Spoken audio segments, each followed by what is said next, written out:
This is a CNN America Votes special presentation. CNN and the Los Angeles Times present the Democratic presidential debate. Live from the University of Southern California, here's CNN's Larry King.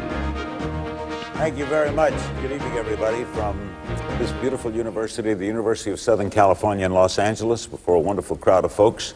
There are 4 Democratic candidates, myself and 2 questioners from the Los Angeles Times. This is a combined presentation of CNN and the Los Angeles Times. It'll run 90 minutes. As you can tell by the setting, this is going to be very informal. There are no strict rules of debate, no opening speeches, no closing comments. We'll question them. They can question each other. And we hope that you benefit from this by learning better who's going to lead this country in the next 4 years. With us tonight is Senator John Kerry of Massachusetts, Senator John Edwards of North Carolina, the Reverend Al Sharpton, and Congressman Dennis Kucinich of Ohio. With me to question the candidates are Janet Clayton, the editorial page editor of the Los Angeles Times, and the Los Angeles Times national political correspondent, Ron Brownstein. I'll start the go-round. We can jump in at any time, and we'll start with Senator Edwards. The other day you said that you can inspire this nation. Do you mean then Senator Kerry cannot? No, what I mean is that somebody who comes from the same place that most Americans come from, I grew up the son of a mill worker in a family that like most families in this country, I've seen with problems that people face every day in their lives. I know you're saying Senator Kerry doesn't see that? I'm saying he comes from a different background than me. He's a good man. He's a good candidate. He'd make a good president. I'd be the first to say that. But we come from different places, and we present different choices. And throughout the course of this campaign, I have talked about issues that are in here.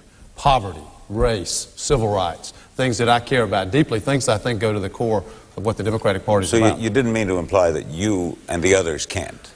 No, I know that I can. Just that you can. Did you take any offense to that? None whatsoever. I think John has run a terrific campaign, and he and I are friends, and I don't take offense at that. And I respect completely where John comes from and the story of his life. It's an American story. But there are many other American stories, Larry. I've had experiences that John hasn't had, and others here haven't had. And we all bring to the table our life. I believe that my 35 years of experience fighting against powerful forces in this country that don't want to do things for the very people John is talking about, and leading and fighting in international affairs, national security, military affairs, is critical to what this country needs today in terms of leadership. You're saying you're just different. Well, of course we're different. But I think what's important is all my life, from the time that I fought in a war alongside many of the people who had a very different life experience from me. I mean, the kids I fought with were kids out of the barrios of Los Angeles, and kids from South Central Los Angeles, and from South Side of Chicago, and South Boston, and a lot of other places, because they couldn't get out of the draft. They didn't know how to make those phone calls. They didn't have the ability to have a choice. And when I came back from Vietnam, I spent a lot of my years fighting for those people to be able to get ahead. And I've spent all my life doing that, and I intend to do that as President of the United States. Senator Roberts, can I jump in? Are you saying that biography is the central difference in the choice that you represent for Senator Kerry, or is there a broader difference in the direction you would offer the party as the nominee and the country as the president? There's a fundamental question here, Ron, that has to be decided by voters in this country, Democratic primary voters, which is, first, do we need real change in America and real change in Washington, D.C.? If people believe we do, I do. Then the second question is, do you believe that change is more likely to be brought about by someone who's spent 20 years in Washington, or by someone who's more of outsider to this process, somebody who comes from the same place that most Americans come from? And I think that is a fundamental choice. If I can go back for a brief second. Well, I want to include the other two, too. Absolutely. I don't want to interrupt. Reverend Sharpton, why are you in this race? Well, let me say this. First of all, I do not think that it is fair to say that there are 2 Americas. There are many Americas. Our only problem in America is not just class. Many of us have problems that have succumbed to class barriers, but still have the race barriers, or the barriers of language if you're Latino, or the barriers of sexual discrimination if you are a woman or gay and lesbian. So I think it's very simplistic to just say that it's two Americas, one for the wealthy, one for the poor. Earl Graves, who supports my campaign, very wealthy man, but still faces discrimination. Gays and lesbians, they may make a lot of money, they still face discrimination. Latinos that have problems because of language discrimination. So I don't think that it's as simple as class. I also think if we're talking about experience, I was talking with Bishop Brookins, who's here with me tonight. I don't see how anyone that supports civil rights could support the Patriot Act. That was you talking about a difference of direction, Senator Edwards. The Patriot Act that you supported is J. Edgar Hoover's dream. It's John Ashcroft's dream. We have police misconduct problems in California, Ohio, Georgia, New York, right now. The question, and your legislation helps police get more power. So I think that we've got to really be honest if we're talking about change. Change how and for who. That's why I'm in this race. Earlier in this race, you've also said, in response to something from Senator Edwards, that where you come from doesn't really guarantee where you'll end up. There are plenty of wealthy people who are good, and there are plenty of less affluent people who haven't been as good. Now you're saying the two Americas doesn't add up either. No, I didn't say that. You say the two Americas is not the total picture. When you add up both of these things, what are you saying about Senator Edwards and his message? Are you saying that there's something inauthentic about what he's saying? No, I defended Senator Edwards saying, when he was attacked for raising class, I think that it's good that he does that. But I don't think we should stop at class. If we're going to talk about the differences of backgrounds in America, he is right to say there's a difference in Americans.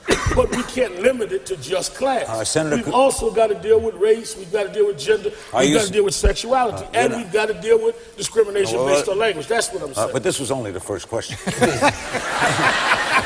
But he's got two answers to one. I'm trying to get mine. I believe in affirmative action. I'm following.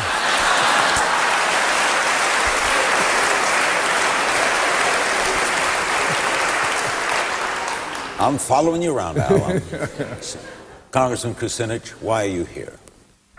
I'm here to provide the people of this country with a real choice in this election. Some of the differences that are here are stylistic. I'm offering some substantive change in this country. But logically, it appears like you're up against it. Why stay in? Well, because I'm the voice for getting out of Iraq, for universal single-payer health care, for getting out of NAFTA and the WTO, for having our children go to college tuition-free, for saving Social Security from privatization. But you could have that voice as a congressman. You could have that voice. And I have that voice as a congressman. In this race, though, there are real differences of opinion, Larry, and this is what this debate's about today. I led the effort in the House of Representatives in challenging the Bush administration's march towards war. Senator Kerry and Senator Edwards both voted for that war. I led the effort against the Patriot Act. Senator Kerry and Senator Edwards both voted for it. I mean, there are differences. You're here to make statements, then. Oh, no, I'm here to be the next president of the United States. But logically, that doesn't appear to be happening. But you know what? That's a conclusion that the people watching tonight will be able to make, not the media. All right. I want to...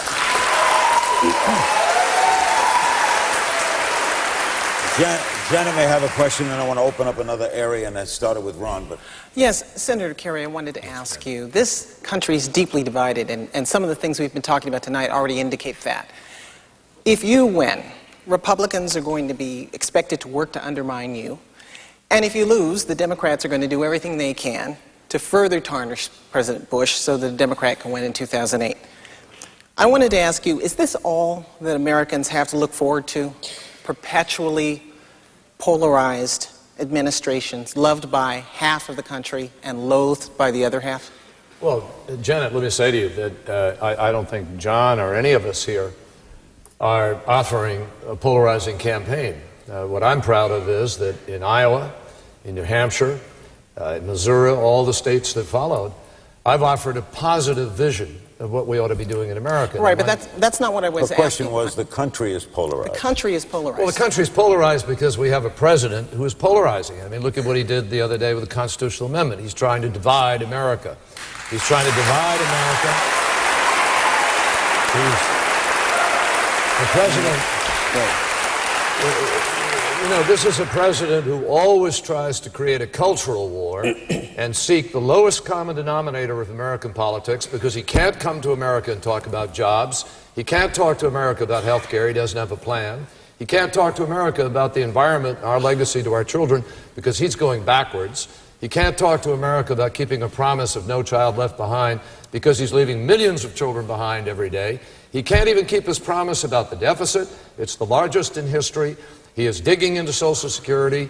He has squandered the goodwill towards America after September 11th. And so Americans don't yet have a choice. I mean, we're vying for the nomination. But that's what Once we have a nominee, this country will have an opportunity to hear a positive vision of how we can offer hope to Americans, optimism about the possibilities of the future, not divide America, but bring it together to find real solutions. And that's what I'm offering, real solutions. You mentioned the constitutional amendment. Rosie O'Donnell today got married in San Francisco. I think Ron Brownstein has a question in that regard. Let me ask you, Senator, I want to sort of burrow in a little bit and understand your views of exactly what the role of Washington is. Sure. Senator Kerry, you say you oppose gay marriage. You also say you oppose the constitutional amendment to ban federal constitutional amendment to ban gay marriage. Do you think Georgia and Ohio, or any other state, should have to recognize a gay marriage performed in California or Massachusetts? And if not, why did you vote against the Defense of Marriage Act designed to prevent that in 1996? I said very clearly, I could not have been more clear on the floor of the United States Senate. My speech starts out expressing my personal opinion, that I do not believe, I believe that marriage is between a man and a woman, but notwithstanding that belief, there was no issue in front of the country when that was put before the United States Senate. And I went to the floor of the Senate and said, even though I was up for re-election, I will not take part in gay bashing on the floor of the United States Senate. I will not allow the Senate to be used for that kind but you also said in that statement, that you believe the Defense of Marriage Act was fundamentally unconstitutional.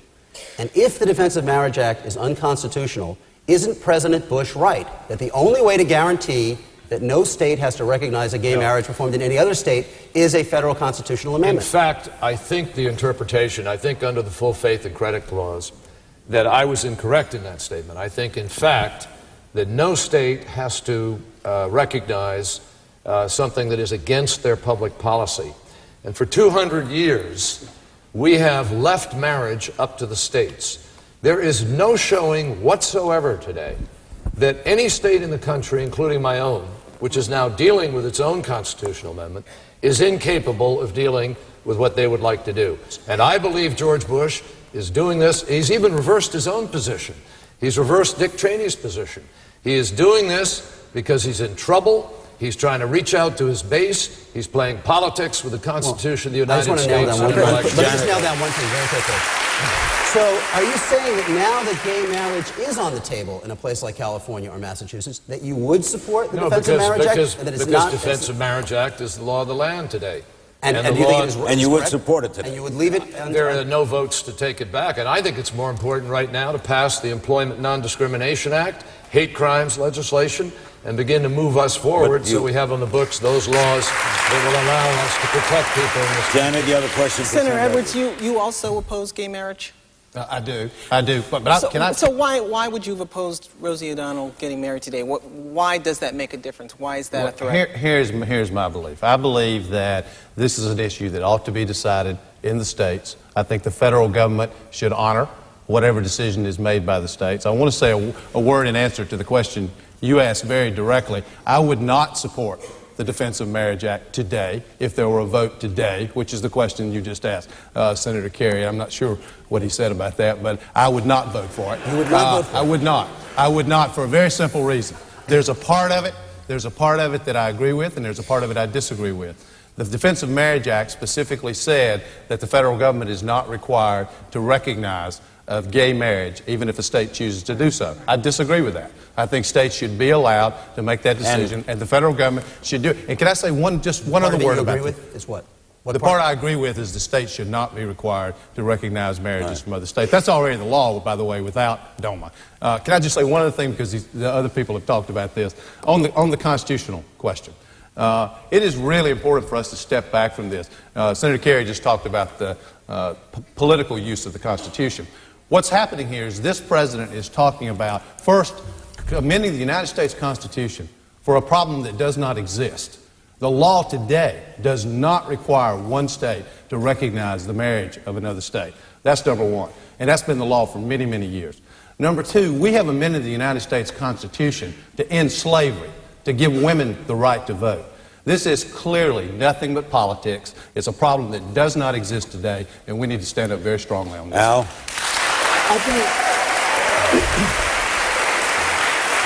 I think this is not an issue anymore of just marriage. This is an issue of human rights.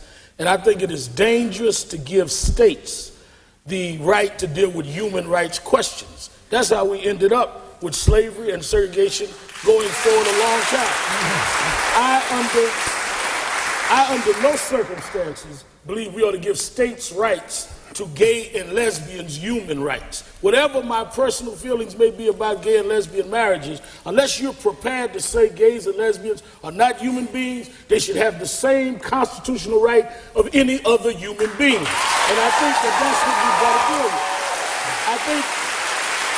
How would you effectuate that? How would you do that? I would say that they have the constitutional right to do whatever. So you would have another amendment? First of all, I think we've got to deal with a lot of constitutional amendments. If Bush wants to deal with it, let's get to ERA. Let's deal with a lot. You know, it's funny they want to leapfrog over a lot of movements for constitutional amendments and do this. This is where I agree with Senator Kerry and Senator Edwards. Bush is trying to go from race baiting with quotas in 2000 to gay baiting in 2004. And all of us ought to be united that he does not scapegoat the gay and lesbian community like he did minorities 4 years ago. Dennis Kucinich. The issue in 2004 is not if gays marry. The issue is not who you go to bed with. The issue is whether either of you have a job when you get up in the morning. Dennis,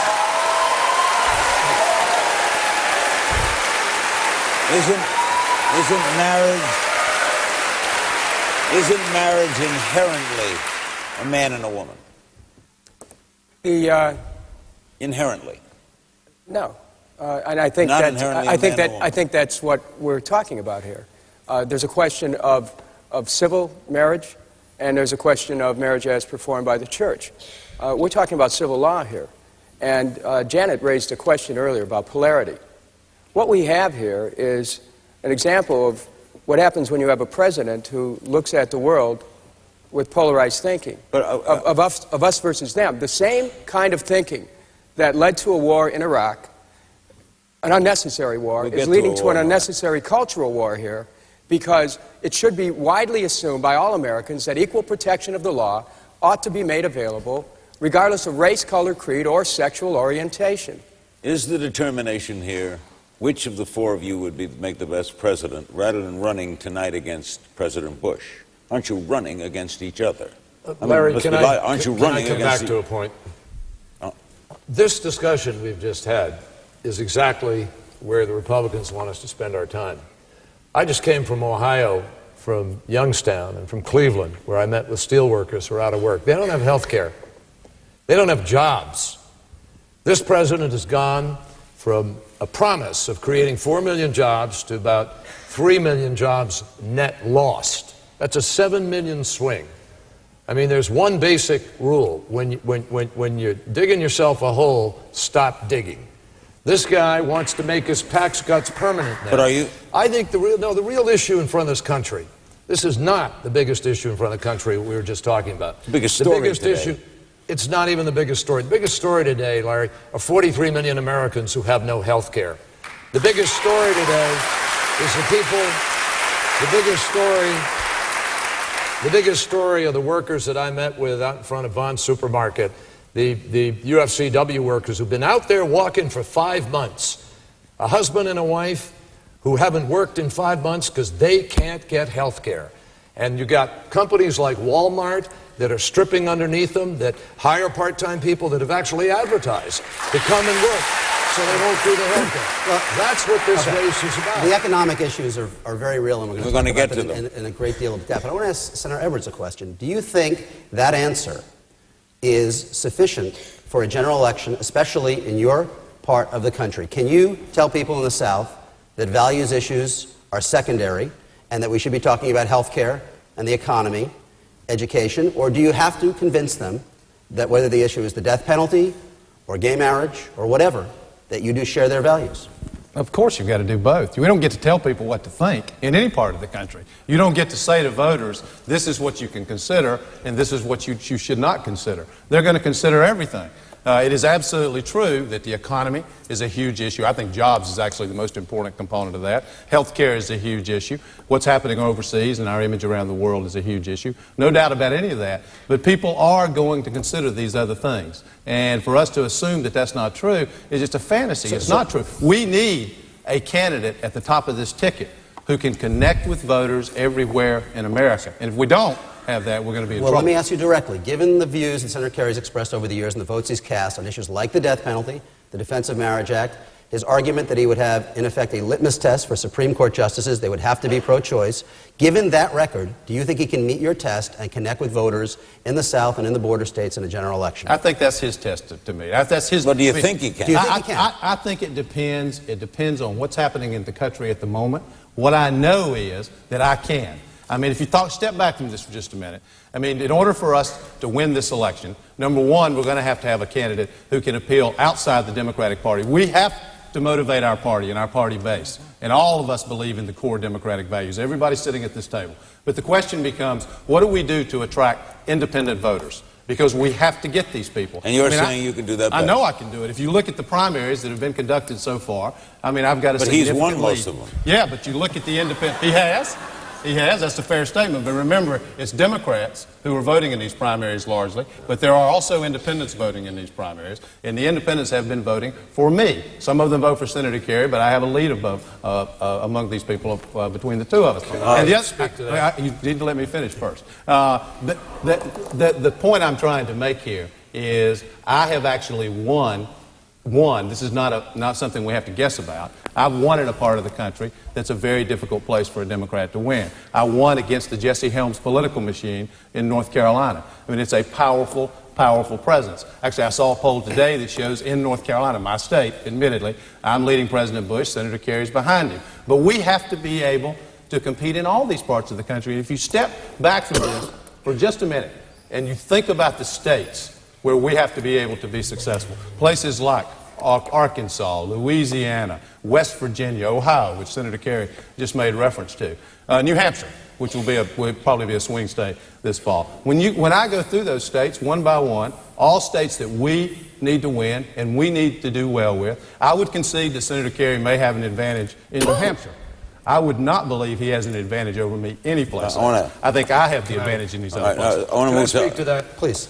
Because there's nothing in the returns in 18 out of 20 primaries and caucuses so far that documents what John Edwards has just said. I won independents and Republicans in Iowa. I mean, he's New not Hampshire. telling the truth.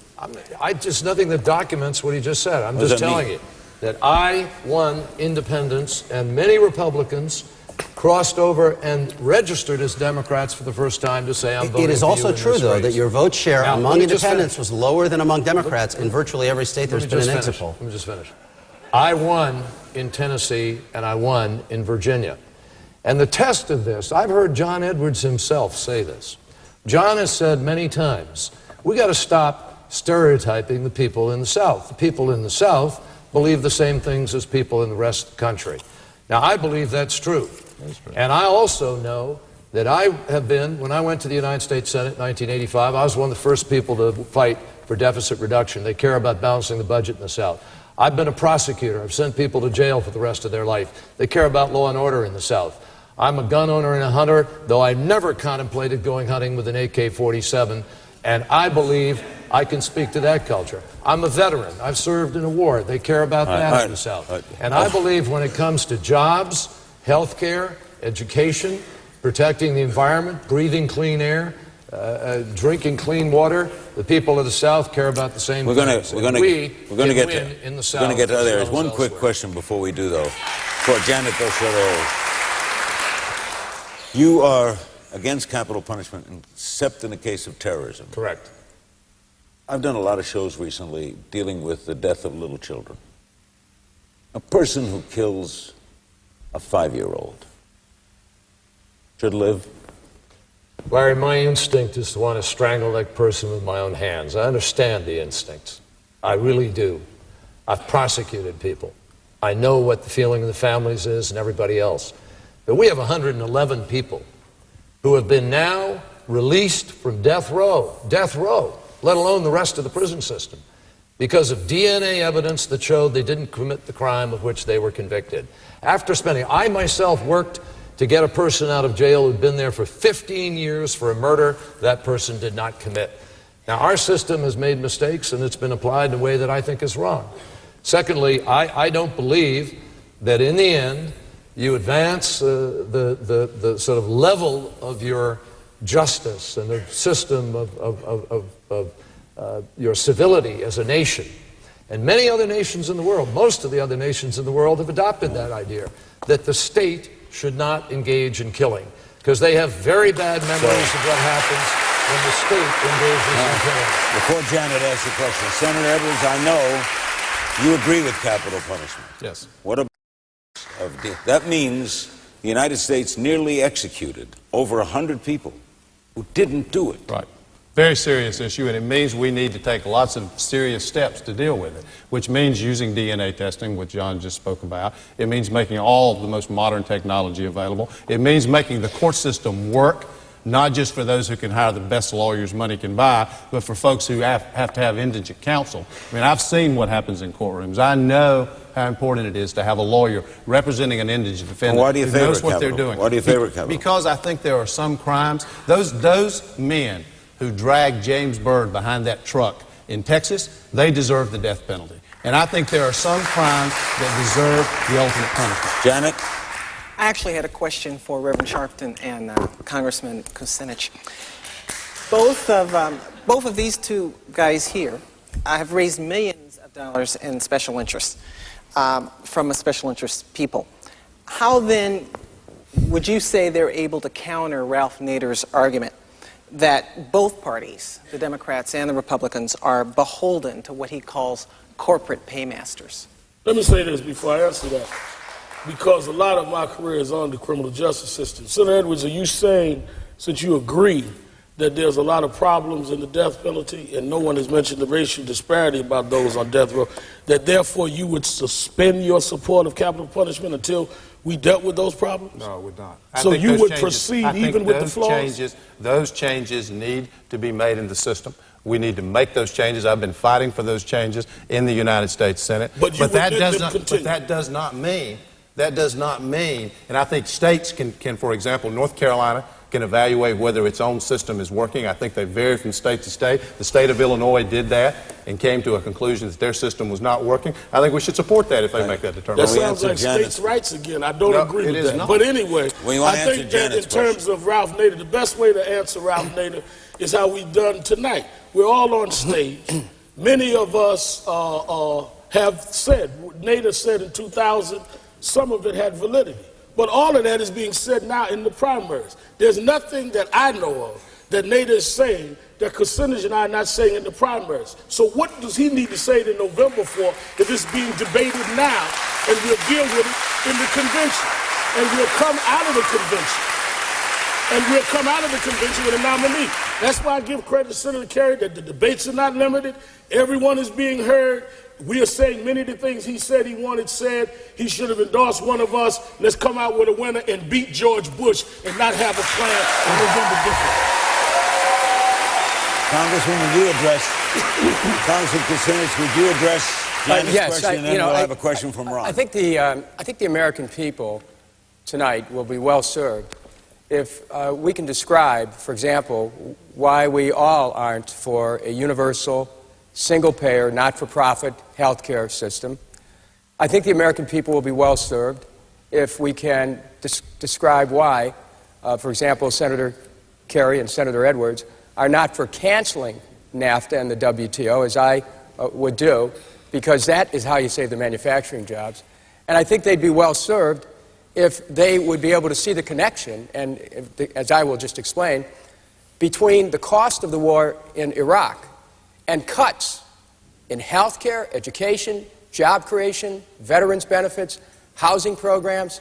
See, this debate ought to be about substantive differences, which we do have, and I have the greatest respect for Senator Edwards and Senator Kerry, but we have substantive differences along these lines that I think it would help to explicate here tonight. All of you are pledged to support the winner of this fall.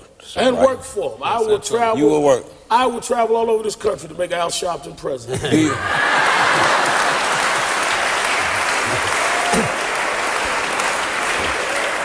And stay in the best hotels. Even better hotels. Do you have a preference among Kerry and Edwards?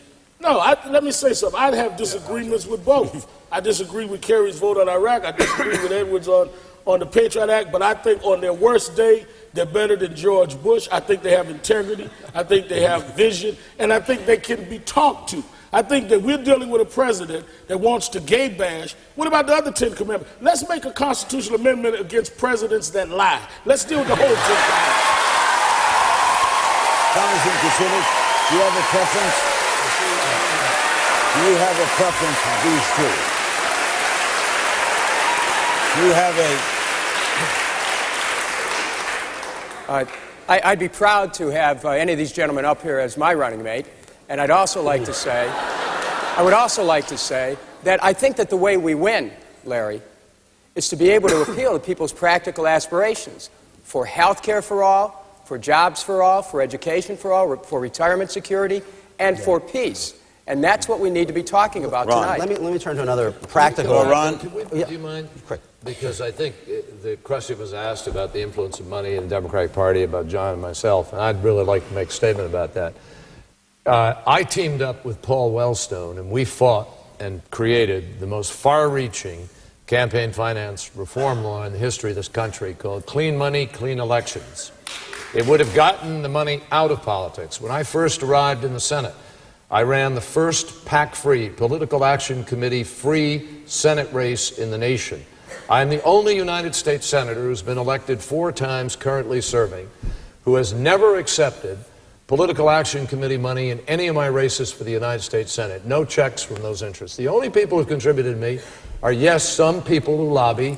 The total amount in my lifetime amounts to about 1% of all the money that I've ever raised. But what's important is I've stood up for the important fights over the course of time, and so has John Edwards. So we both stand up and fight. He fought for the Patient's Bill of Rights. I fought against the clean water, clean air destruction by Gingrich. I led the fight to stop the drilling in the Arctic Wildlife Refuge against big oil companies. You've raised questions, though, Senator Edwards, about whether Senator Kerry is as separated from the Washington system as he presents it. There was a report in the Washington Post today that, in addition to the question about lobbying contributions, he's also raised money from interests that are involved in setting up offshore companies and offshore tax havens. Do you view Senator Kerry as part of the solution or part of the problem in the way Washington works? I think we have to change what's happening there. And Washington lobbyists, which you just asked about, Senator Kerry made this point about himself. I've never taken money from a special interest PAC myself, but I also don't take any money, not a dime, from Washington lobbyists. And I think we have to go further than that. I think we ought to ban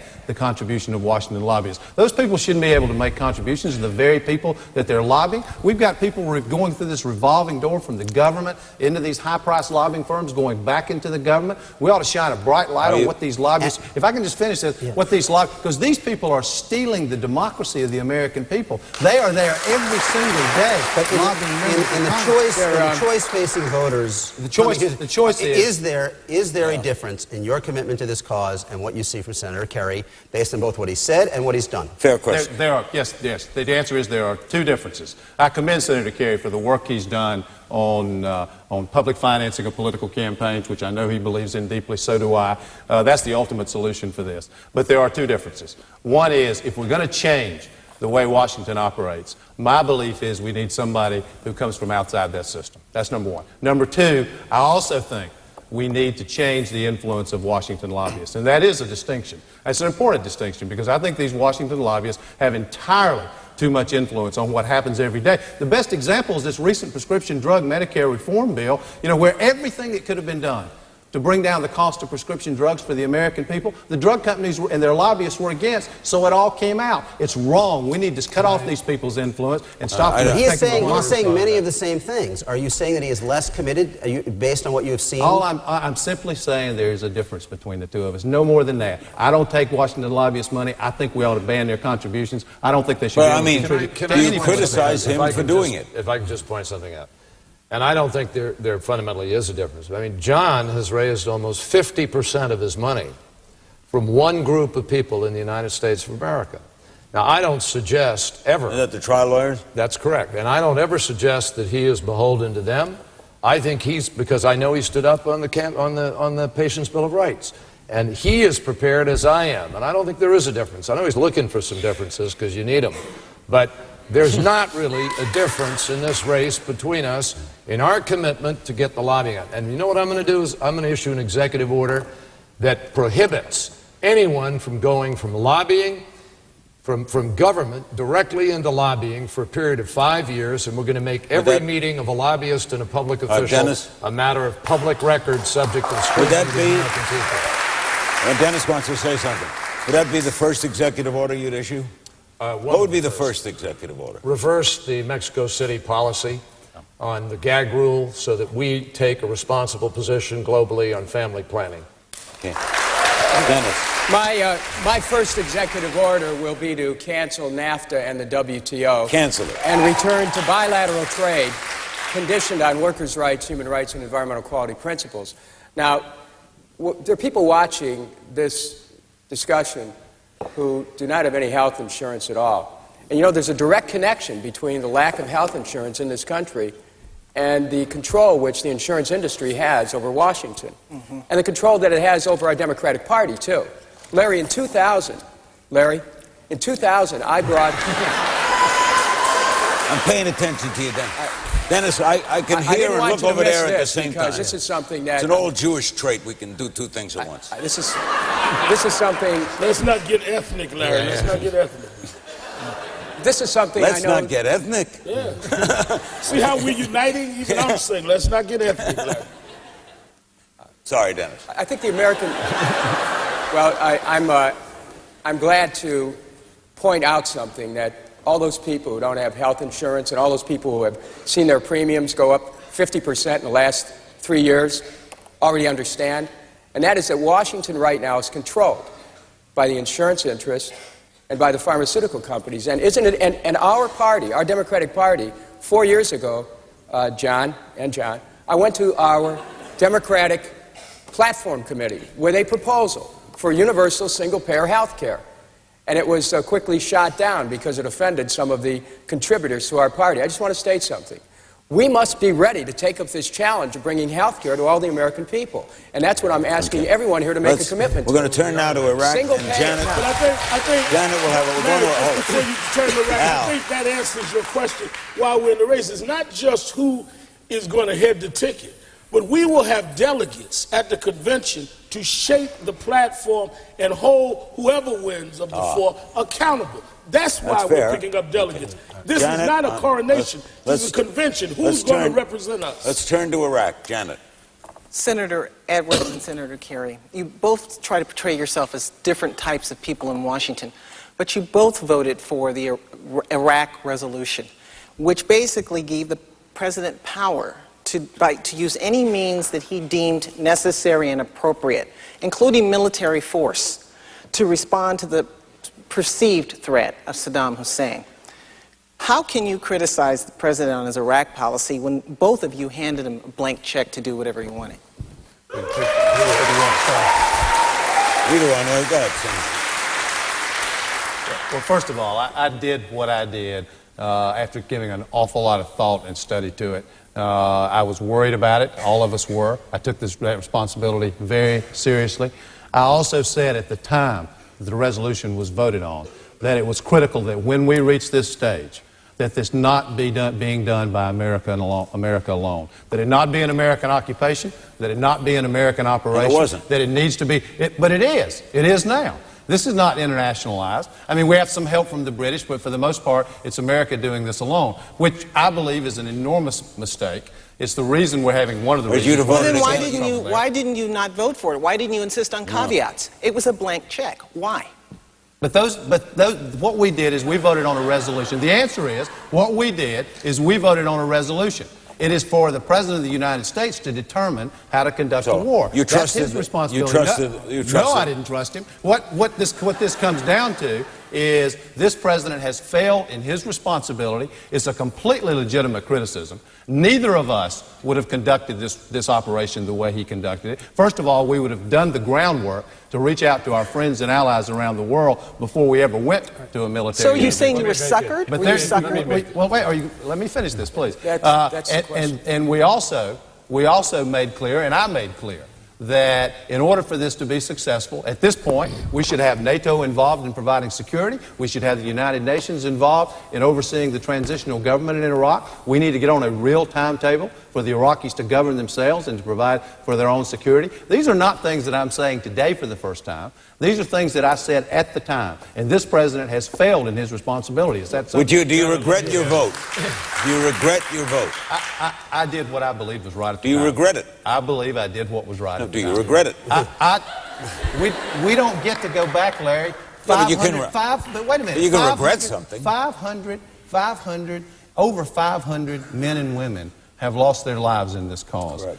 All of us did what we thought was the responsible thing to do at the time. Wrong or right, we're not perfect. You know, I did what I believe was the responsible thing to do at the time. And if we did what we were supposed to be doing right now and what we said should be done right now, this policy would actually be successful. Senator Kerry and then Dennis and... Let me return a favor from the last debate to John. You asked a yes or no answer. Do you regret your vote? The answer is no. I do not regret my vote. I regret that we have a President of the United States who misled America and broke every promise he made to the United States Congress. And and I have a slightly different take from John on this. Let me make it very clear. We did not give the President any authority that the President of the United States didn't have. Did we ratify what he was doing? Yes. But Clinton went to Haiti without the Congress. Clinton went to Kosovo without the Congress. And the fact is, the President was determined to go, evidently, but we changed the dynamics by getting him to agree to go to the United Nations and to make a set of promises to the nation. Promise number one, he would build a true global international coalition. Number two, he would honor the UN inspection process. And number three, and this is most important, and it's important to me and to any of us who've served in a war, he said he would go to war as a last resort. He broke every single one of those promises. Would you leave now?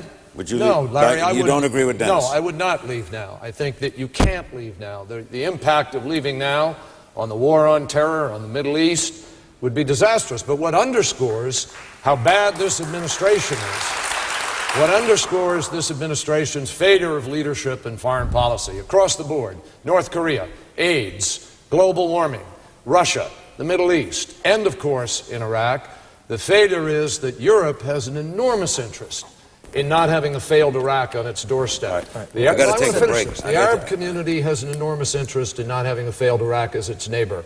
And notwithstanding the legitimacy of that interest, this administration has failed utterly to bring the international community to the table. Can I just follow? I will bring that. I'd like to get into that. Dennis and Al have to get a word in, but let's do this. Let's take a break, and we'll come right back with more on Iraq. We can't put that away. We're watching the Democratic debate on close to the eve of Super Tuesday, co-sponsored by CNN and the Los Angeles Times.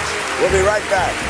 The CNN Los Angeles Times Democratic presidential debate continues. Here again, Larry King. Welcome back to this special debate, co-sponsored by CNN and the Los Angeles Times, coming to you from the University of Southern California with Ron Brownstein and Janet Clayton. And we have statements from Dennis Kucinich and Al Sharpton about Iraq, and then we're going to move to domestic issues. Dennis. Larry, as the Democrat who led the effort in the House of Representatives challenging the Bush administration's march towards war in Iraq, I'm very concerned about Senator Kerry's answer, because to say that there are no regrets in light of the fact that we know now that Iraq had nothing to do with 9/11, with al-Qaeda's role in 9/11, with the anthrax attack on our country, that Iraq had neither the intention nor the capability of attacking this country, did not have weapons of mass destruction. It puts us in a position where we're endorsing the continuation of a war. And I'm very concerned that our Dennis, party... I didn't say I had no regrets. I said I had a regret about the actions of the president. Well, I could say that if you don't have an exit plan, if you don't have if you don't have a way to get the UN in and get our troops home, there are Army reservists and there are National Guardsmen and women who are waiting to hear if they're going to be brought home. Sure. Or are we looking at a draft? Because you've said you want to send 40,000 more troops there. No, I haven't said that. Senator, I have never said that. you said you never said you wanted to bring 40,000 more troops ever. No, I said what we need, because our troops are overextended in the United States, and we've turned the Guard and Reserve into almost active duty. We're hurting families all across the nation who are paid less in the military than they were in the private sector. And our military is so overextended that what I said is, on a temporary basis, we need 2 additional divisions in the overall standing Army of the United States, because when we rotate the divisions back this spring, we will only have 2 divisions active that are able to be deployed. I've seen nothing that suggests that you would bring our troops home. If you're saying it now, if you're saying it now that you'll bring our troops home, then that's real progress in this debate. Al? I think that's why it's important that we have delegates at the convention to hold whoever the nominee is accountable on issues like Iraq, on issues like the Patriot Act. It's not just about coronating a winner, it's about a direction of the party. Hundreds of thousands of us were marching against this war while they voted for it. And I think that to vote against that and not to have us represented at the convention is wrong. Right now we have foreign policy questions. I'm going to Haiti. People are not even discussing Haiti. We don't have delegates at the convention. A lot of what are concerned a lot of the concerns of many Americans won't even be discussed if we don't have delegates. When I came in tonight, Ron, the first thing I asked on the way in is, how do I get out? I wouldn't have voted for Bush to go in if I didn't know his exit plan out. That doesn't make sense to me. Well, you brought up Haiti. Before we turn to domestic issues, let's talk about this quickly. If you were president today, what would you be doing, Senator Edwards, about the crisis in Haiti? Adding that the Caribbean nations today announced that a multinational force should go in. Yeah, that's correct, by the way. That's exactly what should happen. What I would do is ultimately we have to have a political solution to this problem. And what I would do as President of the United States is pick 2 or 3 respected world leaders, like President Clinton did back in the 90s with Jimmy Carter and Sam Nunn and I believe Colin Powell, if I'm not mistaken. Those 3. Send them to the region, work on a political solution. You know, the framework I think that probably makes the most sense. Might be too late. Maybe, but we can stabilize the situation first, work on a political solution, and I think the framework of that political solution is some shared authority, and then setting a real timetable for a democratic election. I think that's the frame that needs to be in place. But can I say one other thing about this?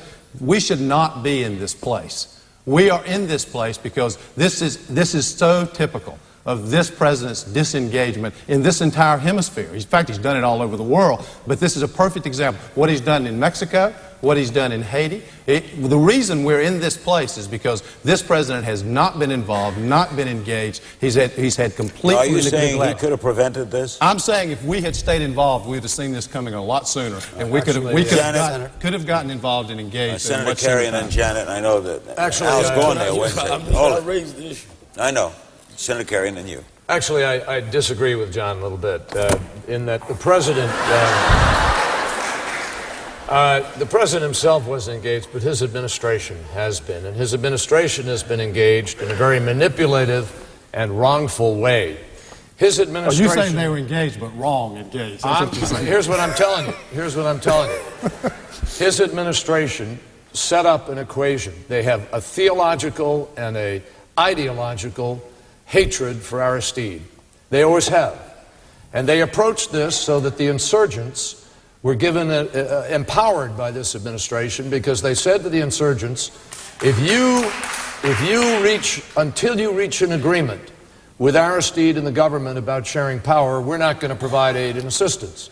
So he empowered them to simply veto any agreement, which is what they're still doing with respect to a power sharing in another government. What this president ought to have done is to have given them an ultimatum. Either we're going to restore the democracy, have a full democracy in the region, notwithstanding that I think Aristide has some problems, and I do. And I think there have been serious problems in his police, the way they've managed things. But our engagement should have been to try to restore the democracy, to bring those people together. That's what President Janet has a did, question. But as a and that's what we practical, should be doing now. Janet. but as a practical matter, if thousands of starving Haitians get in a boat tonight, 500 have already been turned away. If thousands of starving Haitians come to the coast of Florida, would you embrace them as the U.S. embraces fleeing Cubans, or would you turn them away? See, I think that's a critical question. I visited the Crow Detention Center. Mr. Bush says we give political asylum to people coming from Cuba, but he says we will not do it from Haiti. Now we saw an exact opposite when we saw Haitians fleeing. I've seen Haitians. I've been to Crow Detention Center in Miami twice. I'm going to Haiti in a few days. I think that the real issue is why this country continues to block resources there that could have built the infrastructure, provided jobs, why we block a $500 million approved loan from the World Bank. I think that we've got a responsibility. I'm disappointed in some things President Aristide has done. I said that to him on the phone. I've said that to the opposition leaders. But I do not think we can undermine a democracy, and we can't have different strokes for different folks at the border in Miami. Janet's question, though, is would you take them in? Senator, would you take them in? Those who are fleeing for political asylum, yes. You would take them in. Would you take Those them who in? are fleeing for political asylum, yes. I think you have to for temporary reasons, but you have to immediately move to get an international force in there to restore order. Let's move to domestic issues, in particular health care. About 1 in 5 Californians lack health insurance, one of the highest ratios in the country. In the last few weeks, Senator Kerry, Senator Edwards has been saying your health care plan is too expensive, it's unaffordable, it's unrealistic. Does his plan cover enough people? Is it ambitious enough? No. Go on. Don't let me stop you. But that was a yes or no, John, that time. Yeah, but what time is it now? We got a little while. Let me just say that I think John has an interesting approach, and parts of it could be parts of a larger approach. But here's what I would do. I want to give the middle class in America a tax break, and I want to make companies more competitive. So my program is more ambitious, because what I do is I roll back George Bush's tax cut for the wealthiest Americans, and I take part of that money, and I create a federal fund that takes all the catastrophic cases in America out of the private system, which means effectively every individual and every business in America will be capped at $50,000 of risk. That will provide each American who has health care today with a $1,000 minimum reduction in their premium. That's cash in the pocket, that's a tax break, and it'll make American companies more competitive. That is one of the major differences between your plan. Is that idea affordable? Do you think the federal government can take on the obligation of paying out 3/4 of the cost of all catastrophic health care claims? Well, I think the issue becomes this. Whether you believe health care is an isolated problem, it's a very serious problem for the American people, or whether you think it's part of a bigger frame that needs to fit in. I myself believe that there are two major problems in the economy in America today. One is 35 million Americans who live in poverty. When we lift Americans out of poverty, which I believe is a moral responsibility, and I've laid out new ideas about how we deal with that problem, we actually strengthen the economy because we put them in the middle class, which is the engine of this economy. We also have a struggling middle class, an extraordinarily struggling middle class. Over the last 20 years, we've had a sea change. 20 years ago, most of our families were saving money. They had financial security. It's all changed. Now they're saving nothing. In fact, they're going into debt. And that means if one thing goes wrong, if they have a health care problem, which is what we're discussing now, if they have a financial problem or a layoff, they go right off the cliff. My view is that health care is a very important component of this problem, but it's not the only component. You know, it's why I mandate health care for all kids and cover the most vulnerable adults and take on health care costs in a very serious way. But we also have to find ways to not only lift these families out of poverty who are living in poverty, but in addition to that, help families save, match what they're able to save dollar for dollar. Help people to invest. Help the millions of families who want to buy a home, for example, by giving them a credit that allows them to make the down payment on Senator it. Kerry, you're both starting with the same revenue stream because you basically want to repeal the same elements of the tax cut by and large. Right. Why do you make the choice that you make to shift more toward health care? Is he wrong in basically covering about 5 million fewer people by the estimates than you are and shifting that money toward helping the middle class accumulate assets? Well, I also shift money towards the middle class, and I do it by closing the egregious loopholes that reward companies for taking jobs overseas. I mean, you mentioned earlier the people who've contributed to me were those companies that go overseas. They're in for a big surprise. I'm shutting those loopholes.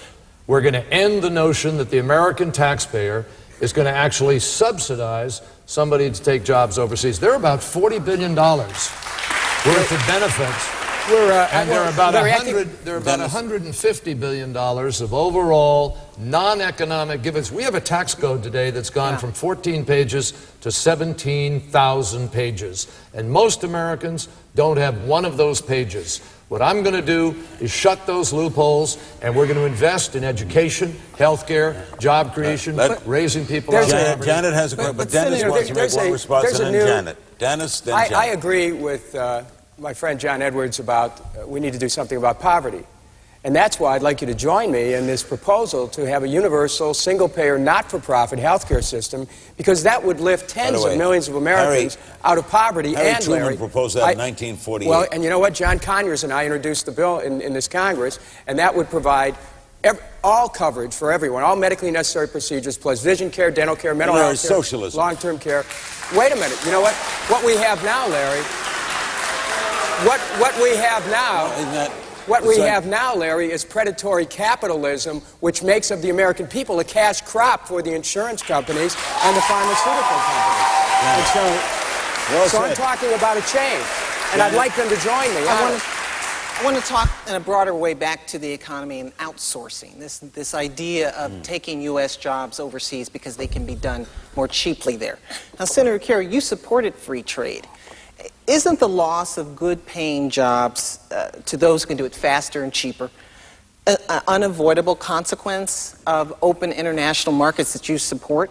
And as a follow to that, how do you square your support, and I think this would be true of most of you, how do you square your support for affordable clothes and food and all of the things that you can kind of find at the Walmarts, cheap goods done overseas, with the fact that you also support unions who fight for higher wages, better working conditions, and make consumer goods more expensive? It seems to me you're having it both ways here. No, it's not at all. I mean, I don't know who you wanted to ask first. You first, and...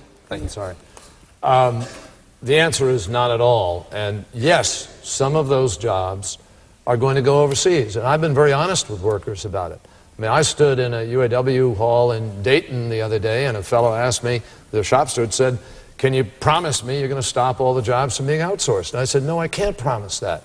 What I can promise you is, first of all, there's a differential between the different kinds of jobs. Some jobs we can't compete with. I understand that. But most jobs we can. And if we provide a lower cost of health care in America, a lot of companies will not feel compelled to leave, number one. Number two, if we take away these loopholes in the tax code that actually encourage people to go overseas, we change that differential. Number three, if we start enforcing trade law. Look, I voted for some trade agreements. Yes, I did. I believe in trade. And I'm not going to run for president suggesting that America ought to bring the wall down on it. But I believe in smart trade, fair trade, not this open-ended exploitation. In NAFTA, we have side agreements, 3 of which in labor are enforceable. They've not been enforced. We have side agreements on environment. They haven't been enforced. In the China trade agreement, we have anti-surge provisions. We have anti-dumping provisions. Notwithstanding the dumping and the surge, the administration did nothing. I will fight for the American worker and guarantee that we enforce that. And finally, I just say to you, China has been violating intellectual property laws, access to market, currency manipulation. Airbus undercut Boeing, hurt the workers there. This administration does nothing. I will fight for labor and environment standards in our trade agreements, and we'll enforce them, and it's that simple. All right, let's go around the horn. To answer to Janet's question. Go ahead, Senator. Okay, if I could just say a word about this. You asked at the beginning of this debate about differences. this is a place where this difference really matters. This is not some academic trade policy Washington issue for me. I have seen up close what happens when mills and factories close. I saw what happened in my own hometown when the mill that my father worked in closed. I saw the faces of the men and women who had worked there, and I'd worked there myself when I was young, had worked in that mill for decades, done the right thing, been responsible, and all of a sudden they had nowhere left to go. Nowhere left to go. I take this very, very personally. There is a difference here. There is a difference between Senator Kerry and myself. In fairness, we both voted for permanent normal trade relations for China. But if you look at the remainder of our record, I voted against final fast-track authority for this president. Senator Kerry voted for it. I voted against the Chilean trade agreement. He voted for it. I voted against the Singapore trade agreement. He voted for it. I voted against the African trade agreement. He voted for it. I voted against the Caribbean trade agreement. He voted for it. I wasn't in the Congress when NAFTA was passed. He voted for it, but when I campaigned for the Senate, I campaigned against it. And the reason is because these trade agreements do not have, he's got a response. No, he looks shocked. Yes.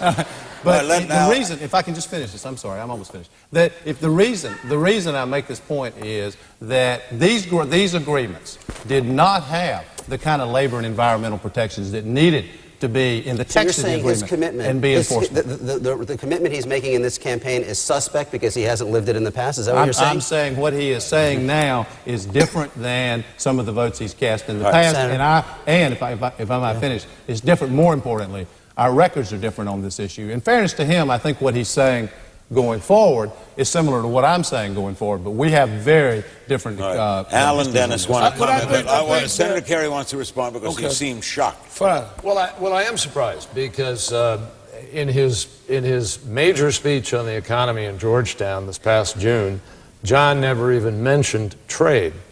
And the fact is that just the other day in New York, in the New York Times, he is quoted as saying to the New York Times that he thought NAFTA was important for our prosperity. Now he's claiming that he was against it and these other agreements. The fact is that the Chile trade agreement and the Singapore agreement have very strong enforcement mechanisms because those countries actually have stronger enforcement in some cases than we do here in our country. So I have said clearly for a number of years now, we have to have labor and environment standards in all of our trade agreements. That is exactly the same position as John Edwards. Can I just clarify one point, Senator? Can I just clarify one point?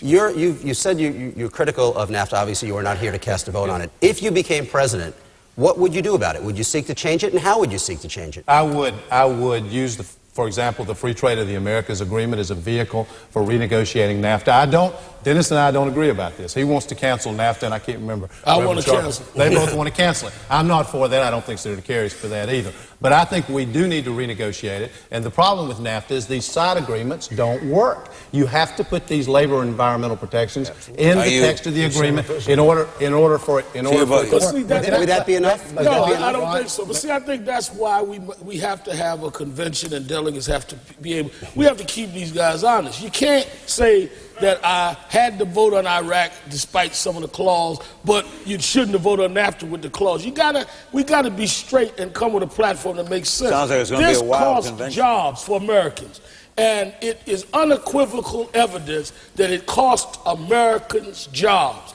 People were unemployed. It also went below labor and human rights standards abroad. We need to cancel NAFTA unequivocally. We need to have standards that we would not deal with nations that would put laborers in those kinds of situations. We cannot protect American corporations and call that patriotic and not protect American workers and call that protectionism. Dennis.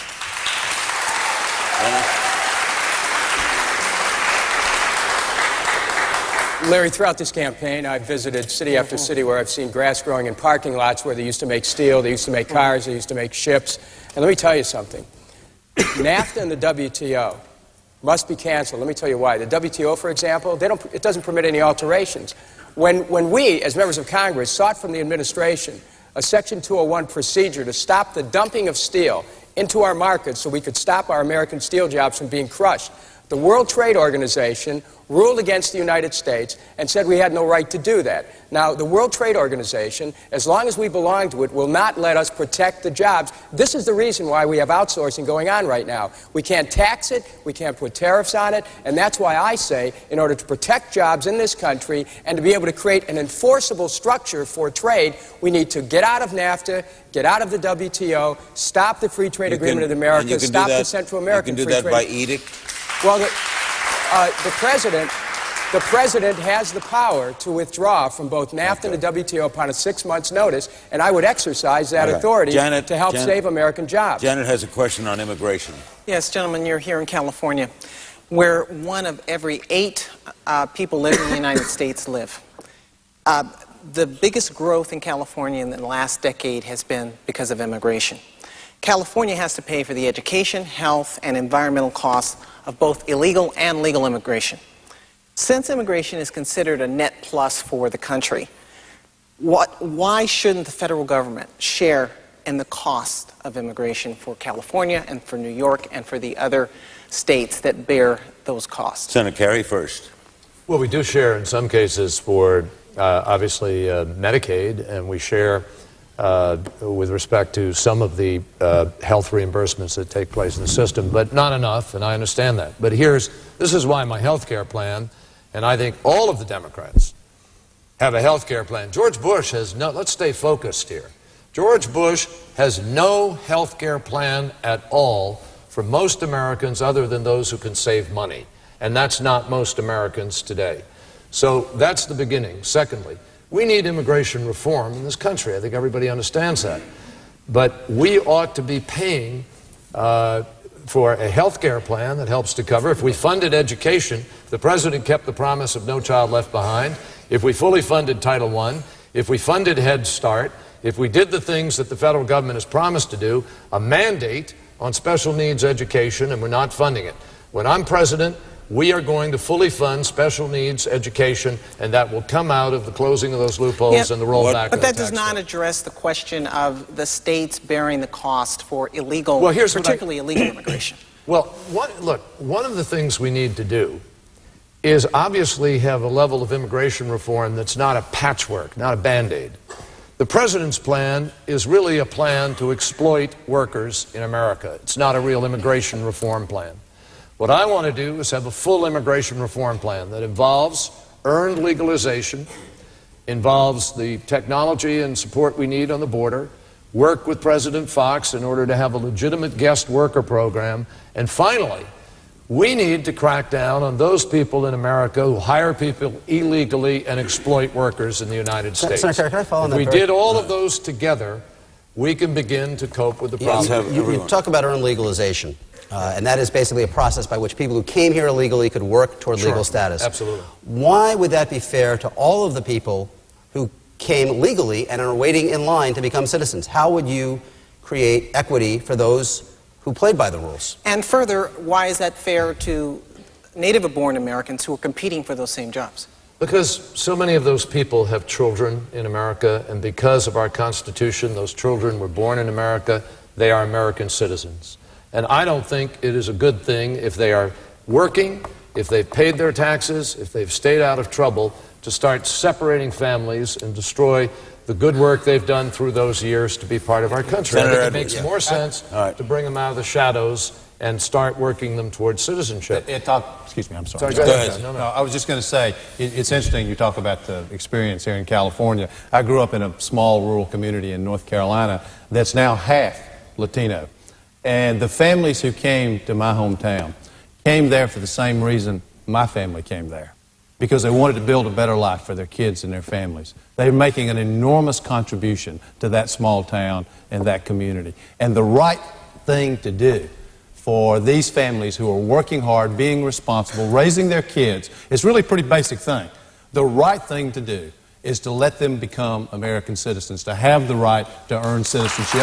It's just that simple. It is the difference between what is right and what is wrong. And do you worry that will encourage more people to cross illegally, knowing that at the end of the line there may be an opportunity to become citizens? I'm sorry, I didn't mean to interrupt you. All I was going to say is, no, I think this needs to be combined not only with better security on our border, which Senator Kerry talked about, but I think we should also expand legal immigration to release some of the pressure see. that exists Should- for folks coming across our Should border. foreign-born change the Constitution to become president?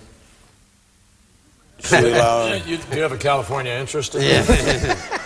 Just asking. I have no As long particular... as they don't have a record of being terminators. Would you favor that? Would you favor that? I've never really thought about it that much. Never thought about it? I haven't thought about it. No, Think I about haven't. it. It's worth thinking about. If at the right time, I might think about it, but that would entitle my wife to be president, so it's a good idea. That's right. What about you, Senator Evans? I'm in the same place he is. It's not, to be honest with you, it's not something I've thought about with respect to our Constitution. Al? I would support Mrs. Kerry coming behind me as president. Dennis, foreign-born president. We are a nation beginning with Native Americans, but also we're a nation of immigrants as well. We are. And I think that being a nation of immigrants, we should have an approach where someone who's lived here a long time and has participated in this system should have the rights and aspirations that any American would have. I want to say something about this immigration issue, though. What the immigration and the migrant workers who come up from Mexico, what this is all about is corporations seeking cheap labor, which, by the way, is what NAFTA and the WTO are about. And what we need to do, we need to make sure that any immigrant workers are protected by the Fair Labor Standards Act, so they can have at least a minimum wage, time and a half for overtime, that they're protected by the Occupational Safety and Health Act, so they can have a safe workplace. You take away the incentives, Larry, take away the incentives for cheap labor from these corporations, and then you give people who are here some dignity, and then they'll pay, and then there's some taxes that will cover the cost to the states. We have about 15 minutes left. We'll take a break and be back with those minutes. Cover some more bases right after this. Don't go away. The CNN Los Angeles Times Democratic presidential debate continues. Here again, Larry King. A couple of quick areas to cover. We got about 12 minutes left. Everyone can throw in some sort of hopscotch questions that we can maybe answer quickly. Would you like President Clinton to tour the country stumping for you? Absolutely. Yes. I would love for President Clinton to do Yes. Okay, yes. Okay. The President Bush the other night in a speech talked about, he didn't mention you by name, but was talking about you, flip-flopping on a lot of issues. Want to respond to that? Well, He called you a flip-flopper. He did he? Well, I'm not going to listen to President Bush suggest that I might have two positions on any issue when he has a wrong position on every issue.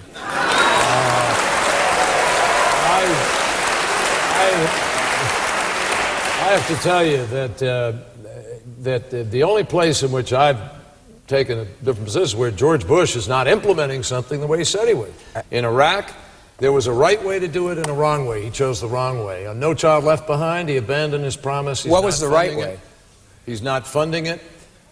With respect to trade, he doesn't enforce it. Look, he has broken. This man is a walking contradiction. This is the biggest say one thing, do another administration in the history of our country. And he has broken almost every promise he made about Social Security, about children, about the environment, about deficits, about creating jobs. And I think those are the real issues of this campaign. Can I ask you about one of those areas where you say he has not fulfilled his obligation? No Child Left Behind. You voted for No Child Left Behind in 2001. Now you say he hasn't funded enough, but you're also saying the accountability provisions, the provisions that are designed to see whether kids are advancing in reading and math, need to be changed as well. Right now we measure schools by whether they improve student performance in reading and math. Correct. You say now they should also be judged by things like teacher attendance, student attendance. Isn't the point of accountability to measure not these inputs, but the output, whether students are actually learning? The most important element. So why change it? Is the result. Because what's happening under the Bush administration is that they are disrespecting teachers across the country. They're making it punitive. The way they're applying the adequate yearly progress standard, it's being done in such a broad, sweeping, uniform way that you can have a few kids who enter the school who may have language difficulties that year of entry, and they can drag a whole school into a status of failure as a result, which negates all the good efforts of every teacher there. It's so arbitrary, Ron, that it's destroying morale of the school systems of our country. Now, I fought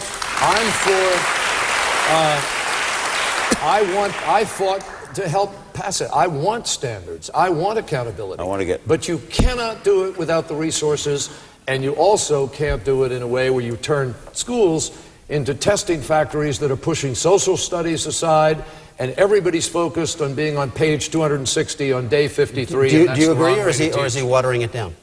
Well, I think, first of all, there are multiple problems with No Child Left Behind. Let me go through them quickly. You voted for it too, though. I did vote for it. Both of us voted for it. I think Dennis may have voted for it. I voted for it as well. I was against it, by the way. I think the problem, and if we can just sort of pinpoint the most serious problem with No Child Left Behind, is not just the accountability provisions. I also believe in accountability. We need accountability in order to improve our public schools. But the problem is when they find a school that's struggling, instead of doing the things that this thing is supposed to be patterned on North Carolina, at least in part, instead of doing the things we did in North Carolina, which is to bring expertise, resources to the school, to improve the quality of a school that's struggling, that's not what's happening with No Child Left Behind. And if I can just step away. When a school is struggling, they give the parents the options to transfer their kids to another public school. They give them after-school tutoring. How are parents worse off if you identify the schools as failing? But Ron, what about the other kids in the school? If you'll let me finish, sure. If we can step away from this, we've spent so much time tonight talking about what George Bush is doing wrong. And George Bush this No Child Left Behind clearly has to be changed. It's not being funded. I believe that. But what about our alternative vision for America? What about what we believe needs to be done about public education? I mean, Al referred to this earlier. I think we not only have two Americas because of the people who are doing very well financially in the rest of America. I think we have two public school systems in this country. We got one for the most affluent communities and one for everybody else. It's wrong.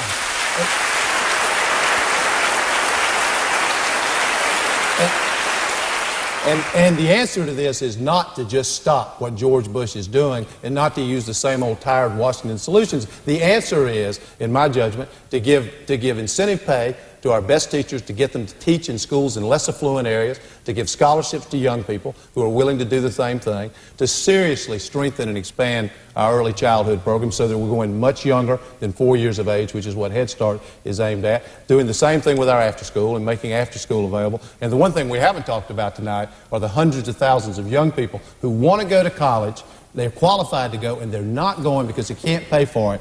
We ought to let every young person in America who wants to go to college and willing to work hard go their first year to Al and Dennis.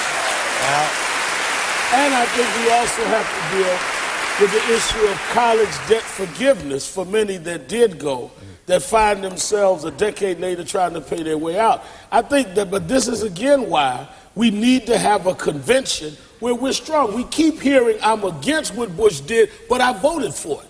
And I think that is what has hurt our party, is that we switch and bait. We vote here, but it's wrong there. We need to unequivocally say where we want to bring America. We want to save public schools. We want to give teachers pay. We want to give people incentives to become teachers. We need to talk about more of an urban agenda tonight. We're dealing on Super Tuesday with urban areas where we have not really dealt with in these early primaries. What's going on with our child care? What is going on with foster care? What is going on with after-school programs? What is going on with police conduct? We've had problems in Ohio and Cincinnati, in L.A., Donovan Jackson, Timothy Stansbury in New York. I want to know our positions on what we're going to do in the urban centers. That's why I'm going to be in Boston with delegates, because I don't want people just telling me who looks nice. I want us to have an America that treats everybody right. And Well done, I think we're coming close to a consensus here, and the proposal that I introduced into the Congress is something that I would hope that we could all agree on, and that is we can close the achievement gaps by having a universal kindergarten program for children ages 3, 4, and 5 where they can learn reading skills, social and education skills, and have a nutrition component. That would be funded by a 15% reduction in that bloated Pentagon budget. Secondly, we can achieve, John Edwards, universal college education for all, fully paid at all public colleges and universities by taking the Bush tax cuts that are going to people in the top brackets and put that right into a fund so our young people can go to college tuition free. This is how, Larry, this is how we address the issues of poverty, because in each case, we lift people out of poverty by giving them a chance to have daycare covered. We lift people out of poverty by giving them the opportunity to go to college tuition free. We're running close on time. You want to add something quickly and then a question? Well, This is all well and good, but everything you guys are talking about costs a lot of money. I just said how you pay for Where it. are you going to get Janet, it? Chairman Janet, I Greenspan just said The Pentagon budget, canceling Bush's tax heard cuts, it. dealing with re-regulating big business, where you have trillions of dollars lost with offshore corporations paying no taxes. All you have to do is have a system where the rich are not given a buy, Johns, and right. the poor have to pay all the we're taxes. in a war that's expensive. How are you going to pay for it? One at a time, quick. The way to pay for it is to stop Bush's tax cuts for people who make over $200,000 a year. We cannot raise taxes on the middle class and people who are struggling every single day. That's a huge mistake. That's not nearly enough. That alone is not enough. Let me finish. Second thing is we need to raise the capital gains rate for people who make over $300,000 a year. The very idea that in our country, people who make their money from investments are paying a lower tax rate than people who work for a living is wrong, and we need to put a stop to it. And that's what Bush was for. And then we also need, and I'll let you speak, they also need to close some corporate Only loopholes. got 2 minutes here. Under no circumstances should we allow George Bush or others to pay for his tax cut by cutting Social Security benefits. We don't need to do that. That is not fair. And there are other alternatives if you need to try to do something. But here's what's important. If you look at the closing of those loopholes and you look at the rollback of the tax cut, you can afford the health care plan I've laid out, the education plan, and there's one other piece. I want to excite national service again in our country. And I think we can take young people who graduate from high school, and if they will serve in their communities locally, helping other kids, helping kids who are at risk, tutoring, mentoring, helping seniors who are shut in. If they will do that, we're going to pay for their full in-state 4-year college public education. So, that's something we can achieve in this country. can I start with a summary question for the two of you?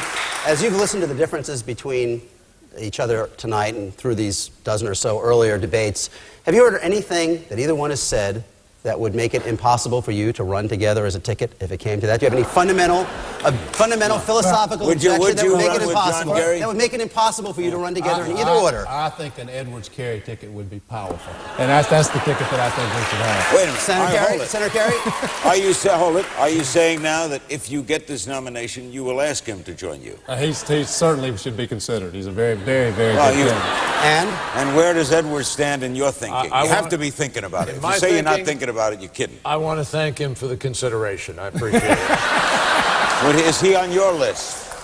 Is he on your list? I don't have a list. I'm You running don't have for a the list. I'm running for the nomination. But do you see any I have not any won view the that would cause nomination, you make it and impossible?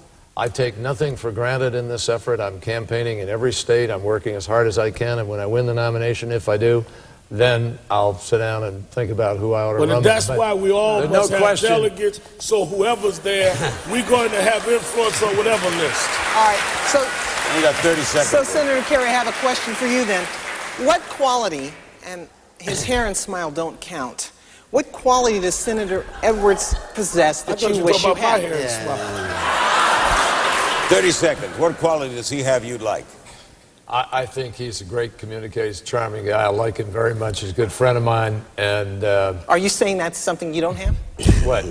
Is that a quality Charming. you I don't like him. I haven't thought about what quality he has that I would like, but I do admire him. I respect him. He's run a terrific. And Al, do you campaign expect to today. speak at the convention? I expect to accept my nomination and do a very good job.